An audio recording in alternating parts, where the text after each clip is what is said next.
আসসালামু আলাইকুম ওরহমতুল্লাহ। প্রিয় দর্শক, আমাদের জীবন এক চলমান নদী, কখনো শান্ত, কখনো উত্তাল।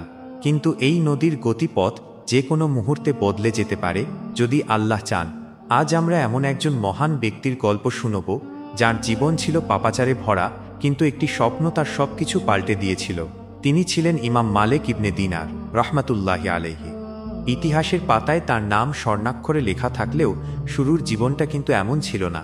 তিনি ছিলেন বসরা শহরের একজন প্রভাবশালী পুলিশ কর্মকর্তা।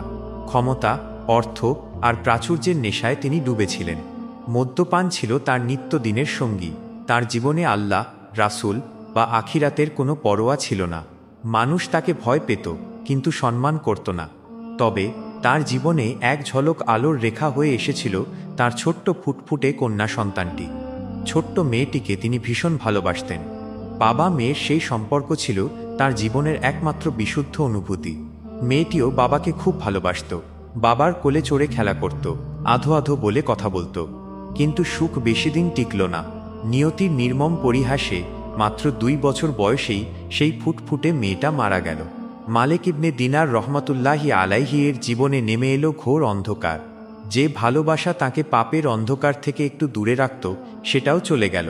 শোক আর শূন্যতা তাকে আরও বেশি মদের দিকে ঠেলে দিল। একদিন, সেটা ছিল শাবান মাসের 15 তারিখ। তিনি বরাবরের মতোই মদ্যপান করে জ্ঞানশূন্য হয়ে পড়লেন। এশার নামাজও কাজা হয়ে গেল। গভীর ঘুমে তিনি তলিয়ে গেলেন। আর তখনই তিনি দেখলেন এক অদ্ভুত স্বপ্ন, যে স্বপ্ন তার জীবনকে চিরতরে বদলে দিল। তিনি নিজেকে দেখতে পেলেন এক ভয়ঙ্কর কিয়ামতের ময়দানে। চারিদিকে হাসরের ময়দানের চিত্র। হঠাৎ করেই এক বিশাল সাপ তাকে তাড়া করতে শুরু করল। তিনি ভয়ে দিকবিদিক জ্ঞানশূন্য হয়ে দৌড়াতে লাগলেন। জীবন বাঁচানোর জন্য তিনি মরিয়া। দৌড়াতে দৌড়াতে তিনি দেখতে পেলেন এক বৃদ্ধ লোককে। মালিক ইবনে দিনার সেই বৃদ্ধের কাছে সাহায্য চাইলেন, কিন্তু বৃদ্ধ হতাশ হয়ে বললেন, বাবা, আমি বড্ড দুর্বল, তোমাকে সাহায্য করতে পারবো না। তবে ওই পাহাড়ের দিকে দৌড়াও, হয়তো ওখানে সাহায্য পাবে। মালিক ইবনে দিনার আবার দৌড়াতে লাগলেন। পাহাড়ের কাছে গিয়ে তিনি যা দেখলেন তাতে তার চোখ জুড়িয়ে গেল। এক জান্নাতের মতো সুন্দর বাগান, আর সেখানে খেলছে এক দল নিষ্পাপ শিশু।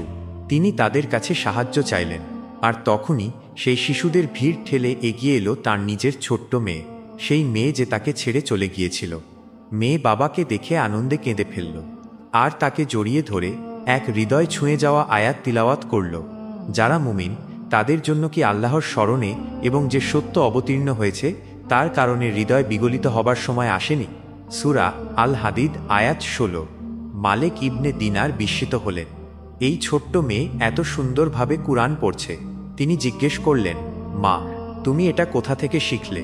মেয়েটি মিষ্টি হেসে উত্তর দিল, আব্বা, এখানকার শিশুরা দুনিয়ার চাইতে অনেক বেশি জ্ঞান রাখে। মালিক ইবনে দিনার তারপর সাপ আর বৃদ্ধের ব্যাপারে জানতে চাইলেন। মেয়েটি বলল, আব্বা, যে সাপ আপনাকে তাড়া করছিল ওটা ছিল আপনার খারাপ আমল, যা আপনাকে জাহান্নামে নিয়ে যেত। আর বৃদ্ধ লোকটি ছিল আপনার ভালো আমল, যা এতই দুর্বল ছিল যে আপনাকে সাপটি থেকে বাঁচাতে পারছিল না।